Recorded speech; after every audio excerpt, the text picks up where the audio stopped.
আজকের এই প্রোগ্রামে উপস্থিত আছেন ময়মনসিংহ জেলা শহরের বিভিন্ন পর্যায়ের ব্যবসায়ী ভাইরা, চাকরিজীবী ভাইরা, শ্রমজীবী ভাইরা, ছাত্র বন্ধুরা, পর্দার আড়ালে মহিলা প্যান্ডেলে অবস্থানরত আমার মায়েরা এবং বোনেরা। আইন শৃঙ্খলা বাহিনী পুরো জেলা শহর সিকিউরিটি প্রোটোকল দিয়ে ঘিরে রেখেছে, আমি দেখলাম। মাশাআল্লাহ, আমি মুগ্ধ হয়েছি।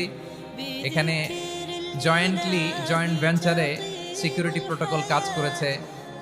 আমি নামার পরেই দেখলাম ওখানে ফায়ার সার্ভিসের সদস্যরা আছেন, পুলিশ বাহিনী, বিজিবি দেখলাম, আমার র্যাবের ভাইয়েরা, তারপর বিভিন্ন পেশার আইন শৃঙ্খলায় নিয়োজিত ভাইয়েরা এবং ভলান্টিয়ার্সদের তো আলাদা পোশাকই আছে মাশাআল্লাহ। সাংবাদিক বন্ধুরা, মিডিয়া কর্মী, ইউটিউবার্স, আমি সবাইকে আবারও শুভেচ্ছা জানিয়ে শুরু করতে চাই। আজকের প্রোগ্রামটা আমার খুবই ভালো লেগেছে, যেটা খুব ইনক্লুসিভ একটা প্রোগ্রাম আমার কাছে মনে হয়েছে।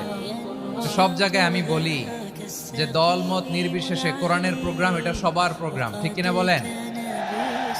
আমি খুশি হয়েছি যে আমাদের বিএনপির প্রিন্স ভাই ওনার পুরো টিম নিয়ে, জেলা বিএনপির টিম নিয়ে আমাদেরকে ফুল দিয়ে বরণ করেছেন। আমাদের সকলের প্রিয় আকন্দ ভাই বাংলাদেশ জামায়াত ইসলামের পক্ষ থেকে পুরো টিম নিয়ে ফুল দিয়ে বরণ করেছেন। তার চেয়ে অবাক করা বিষয়, বৈষম্য বিরোধী ছাত্র আন্দোলনের ভাইয়েরা, প্রতিনিধিরা, তারাও এসে ফুল দিয়ে আমাদেরকে বরণ করেছেন।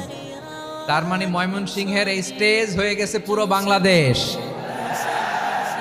ঠিক কিনা বলেন? আমরা এরকম বাংলাদেশ চাই কি চাই না?